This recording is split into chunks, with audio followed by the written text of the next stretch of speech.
Assalamualaikum warahmatullahi wabarakatuh.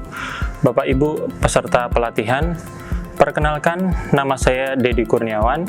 Pada kesempatan kali ini saya akan menyampaikan materi terkait dengan tahapan audit. Kami harapkan dengan video ini Bapak Ibu sekalian akan mendapatkan pengetahuan mendasar mengenai tahapan-tahapan dalam pelaksanaan audit.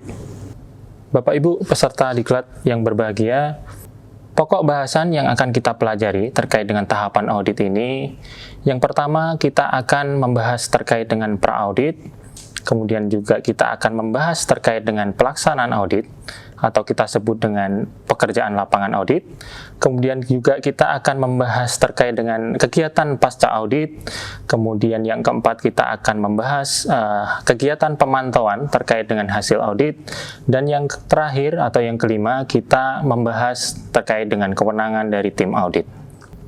Baik, yang pertama terkait dengan tahapan audit. Secara umum, proses bisnis dalam audit APU PPT dibagi menjadi 3 tahapan utama. Yang pertama adalah tahapan pra-audit, kemudian yang kedua adalah pelaksanaan audit, atau disebut juga dengan tahapan pekerjaan lapangan audit, kemudian yang ketiga adalah tahapan pasca audit. Untuk tahapan audit yang pertama, yaitu pra-audit, beberapa hal yang akan kita lakukan, yaitu yang pertama adalah kita menyusun surat pemberitahuan audit yang akan kita sampaikan kepada pihak pelapor. Surat pemberitahuan audit terhadap pihak pelapor ini juga ditembuskan kepada lembaga pengawas pengatur yang mengatur proses bisnis atau operasional dari pihak pelapor itu. Kemudian yang ketiga, kita juga melakukan permintaan dokumen dan juga data audit, dan juga beberapa saat kemudian kita lakukan kontak langsung sebagai wawancara atau pendalaman kepada pihak pelapor terkait dengan permintaan dokumen dan data audit. Kemudian dalam kegiatan pra-audit ini kita juga menerima dokumen dari pihak pelapor sesuai dengan jangka waktu yang tercantum dalam surat pemberitahuan audit. Nah, tahapan berikutnya adalah tahapan pelaksanaan audit atau yang disebut dengan istilah lain yaitu tahapan pekerjaan lapangan. Nah, dalam tahapan pekerjaan lapangan ini dibagi menjadi 2 hal sesuai dengan konteks auditnya, yaitu yang pertama pelaksanaan audit kepatuhan, di mana dapat dilakukan audit kepatuhan secara tidak langsung atau disebut juga dengan offsite, atau bisa juga dilaksanakan secara langsung atau audit onsite. Selain audit kepatuhan, kita juga bisa melaksanakan yang dinamakan audit khusus. Kemudian tahapan audit yang ketiga adalah tahapan pasca audit. Di dalam tahapan pasca audit, ada 3 hal yang kita lakukan. Yang pertama yaitu kita menyampaikan informasi hasil audit dan juga surat pembinaan kepada pihak pelapor dan lembaga pengawas dan pengatur. Kemudian yang kedua, yang tidak kalah pentingnya, kita harus melakukan pengelolaan dokumen audit untuk menjaga keamanan data dan juga informasi terkait dengan transaksi maupun data-data audit lainnya. Kemudian, yang ketiga, kita juga melakukan pemantauan terhadap komitmen pihak pelapor atas rekomendasi hasil audit yang telah dilakukan. Baik, Bapak Ibu, terkait dengan pemantauan hasil audit, beberapa hal yang PPATK lakukan terkait dengan pemantauan terhadap hasil audit antara lain, yang pertama adalah rekomendasi PPATK atas tindak lanjut hasil audit kepatuhan tidak langsung atau audit offsite. Yang kedua adalah PPATK juga melakukan pemantauan terkait dengan komitmen pihak pelapor atas tindak lanjut hasil audit kepatuhan yang dilakukan secara langsung atau onsite. Selain itu, PPATK juga melakukan pemantauan terkait dengan komitmen pihak pelapor atas tindak lanjut hasil audit khusus PPATK, atau yang keempat, PPATK juga melakukan pemantauan terkait dengan komitmen pihak pelapor atas tindak lanjut hasil audit kepatuhan yang dilakukan oleh LPP terkait kewajiban pelaporan kepada PPATK.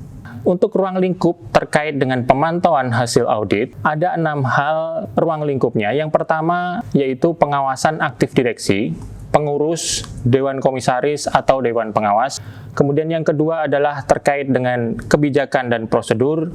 Kemudian yang ketiga adalah terkait dengan pengendalian internal. Yang keempat terkait dengan sistem informasi dan pelaporan. Kemudian yang kelima terkait dengan sumber daya manusia dan pelatihan. Kemudian ada poin 6 yaitu hasil pengujian terkait dengan transaksi.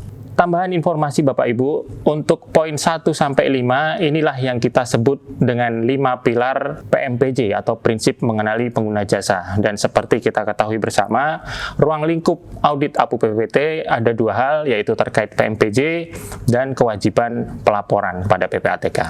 Baik Bapak Ibu, terkait dengan pemantauan hasil audit ini, beberapa tindak lanjut kegiatan pemantauan antara lain yaitu yang pertama, kita harus menyampaikan informasi hasil pemantauan kepada auditi atau pihak pelapor. Kemudian yang kedua, kita juga harus menyampaikan informasi hasil pemantauan kepada LPP dalam hal audit dilakukan oleh LPP sendiri ataupun dilakukan secara join bersama PPATK. Dan yang ketiga, kita harus mengelola dokumen terkait dengan kegiatan pemantauan. Selama ini PPATK selain melaksanakan audit secara on-site maupun off-site, kita juga melaksanakan audit secara jarak jauh atau daring. Pelaksanaan audit jarak jauh tersebut dilatar belakangi tentunya adalah mitigasi risiko auditor dan auditi terkait situasi pandemi wabah COVID-19 yang sampai dengan saat ini masih belum berakhir. Sementara di sisi lain, fungsi pengawasan dan juga pemantauan kepatuhan terhadap pihak pelapor tetap harus berjalan meskipun dengan melakukan beberapa penyesuaian. Kegiatan audit jarak jauh ini juga merupakan respon dan persiapan PPATK dalam pelaksanaan pola kehidupan baru atau yang disebut dengan new normal. Beberapa infrastruktur yang dibutuhkan dalam pelaksanaan audit jarak jauh. Yang pertama adalah kita harus memiliki tools untuk pengolahan data. Tools pengolahan data yang selama ini PPATK gunakan, yaitu yang pertama adalah aplikasi ACL atau Audit Common Language. Kemudian ada aplikasi Excel sederhana apabila transaksi yang didapatkan untuk diolah oleh auditor tidak terlalu besar. Sementara untuk ACL dipergunakan apabila data transaksi yang diperoleh oleh auditor relatif besar.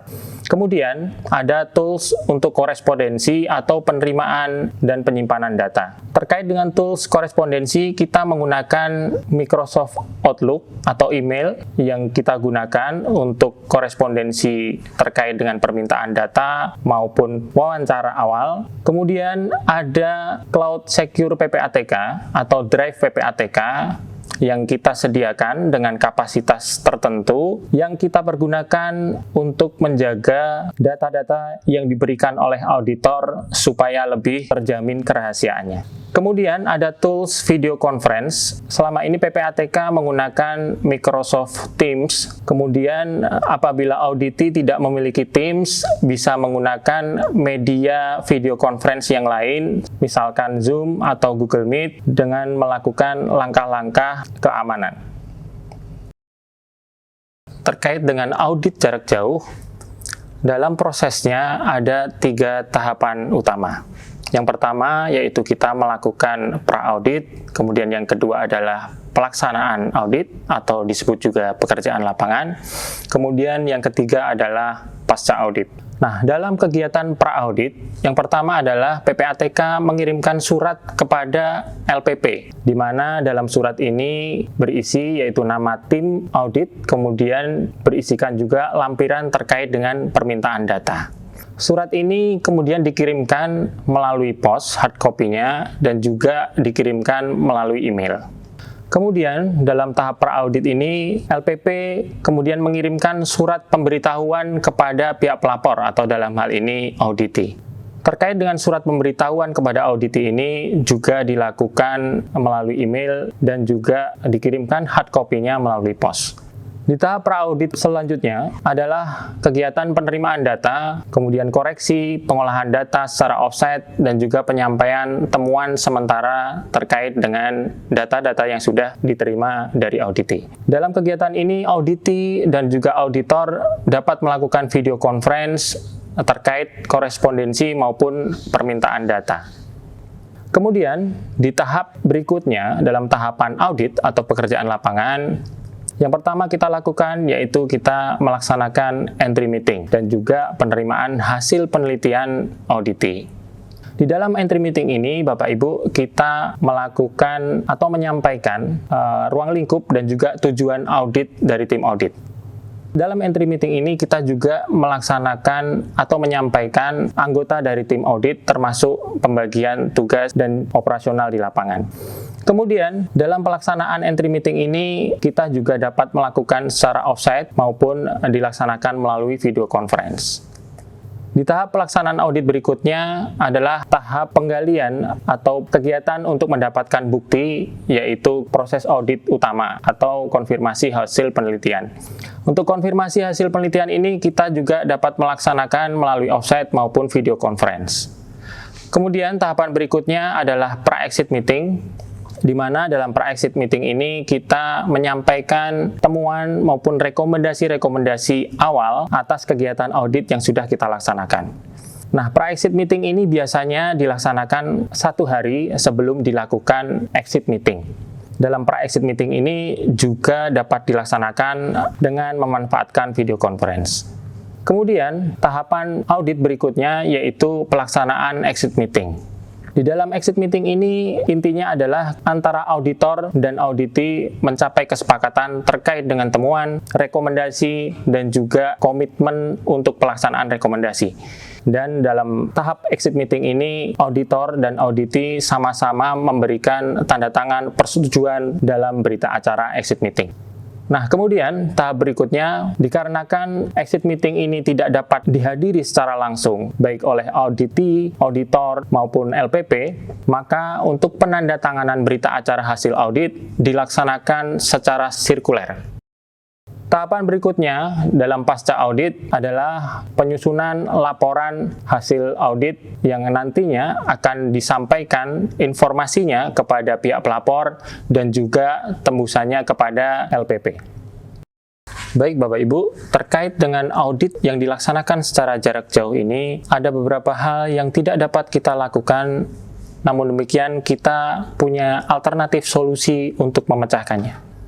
Yang pertama, kita tidak dapat melakukan rapat koordinasi secara fisik atau langsung. Solusinya yang bisa kita lakukan yaitu permintaan dan juga penerimaan data dapat dilakukan secara online melalui Secure Cloud PPATK. Kemudian yang kedua, kita tidak dapat melakukan validasi data secara langsung mengakses data warehouse pada kantor pusat dari auditi, dan solusinya yaitu kita dapat melakukan validasi data dengan meminta data pembanding. Sebagai contoh misalkan adalah laporan akhir tahun pihak pelapor kepada LPP. Kemudian, yang ketiga, kita tidak dapat melakukan pemeriksaan sistem APU PPT secara langsung, baik pada sistem penerimaan klien maupun sistem pemantauan transaksi. Solusinya yang bisa kita lakukan yaitu adalah kita melaksanakan pemeriksaan kelengkapan dan kecukupan parameter sistem APU PPT berdasarkan daftar parameter dan output yang dihasilkan. Kemudian berikutnya, kita tidak dapat melakukan penelitian data secara langsung atau on-site.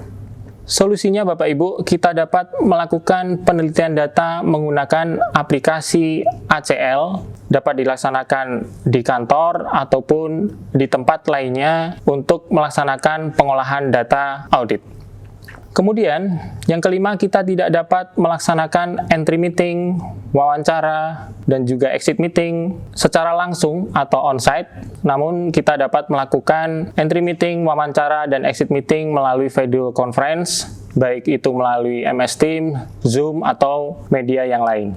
Kemudian, yang keenam, kita tidak dapat melakukan permintaan sampel data secara langsung atau hard copy. Namun demikian, kita juga dapat meminta sampel data dan juga menerima data secara soft copy. Kemudian yang ketujuh, yaitu kita tidak dapat melaksanakan penandatanganan berita acara atau konfirmasi hasil pemeriksaan di waktu yang bersamaan. Solusinya, penandatanganan berita acara atau konfirmasi hasil pemeriksaan dilakukan secara sirkuler. Bapak Ibu, terkait dengan audit jarak jauh ini, kita juga memiliki tantangan. Tantangan dalam pelaksanaan audit jarak jauh ini, yang pertama, tidak semua pihak pelapor memiliki infrastruktur jaringan internet yang baik. Kemudian juga pihak pelapor tidak dapat memenuhi target pemenuhan komitmen atau temuan dengan tepat waktu. Yang ketiga juga penandatanganan berkas berita acara hasil audit melalui sirkuler pos terkadang membutuhkan waktu yang cukup lama. Baik Bapak Ibu, selanjutnya untuk pokok bahasan yang terakhir, yaitu kita akan membahas terkait dengan kewenangan tim audit. Kewenangan dari tim audit secara umum ada 3. Yang pertama adalah tim audit berwenang untuk meminta dokumen yang dimiliki, dikuasai, dan atau dikelola oleh pihak pelapor, termasuk hak akses terhadap sistem informasi dan juga basis data pihak pelapor. Kemudian yang kedua, tim audit juga berwenang untuk meminta keterangan dan informasi kepada pihak pelapor. Dalam hal ini dilakukan melalui wawancara. Kemudian yang ketiga, tim audit berhak untuk memasuki pekarangan, lahan, gedung, atau properti yang dimiliki, dikuasai, dan atau dikelola oleh pihak pelapor atau pihak lain yang melaksanakan kewajiban pihak pelapor. Untuk yang ketiga ini, keterkaitan tim audit dalam mendapatkan bukti audit secara observasi. Di sisi lain, pihak pelapor tentunya juga memiliki kewajiban. Yang pertama adalah, pihak pelapor wajib memberikan dokumen yang dimiliki, dikuasai, dan atau dikelola, termasuk hak akses terhadap sistem informasi dan juga basis data. Kemudian, pihak pelapor juga wajib memberikan keterangan kepada tim audit, kepatuhan ataupun audit khusus dalam hal penggalian bukti secara wawancara. Kemudian, yang ketiga, pihak pelapor wajib mengizinkan tim audit untuk memasuki pekarangan, lahan, gedung, atau properti yang dimiliki, dikuasai, atau dikelola oleh pihak pelapor, atau pihak lain yang melaksanakan kewajiban pihak pelapor.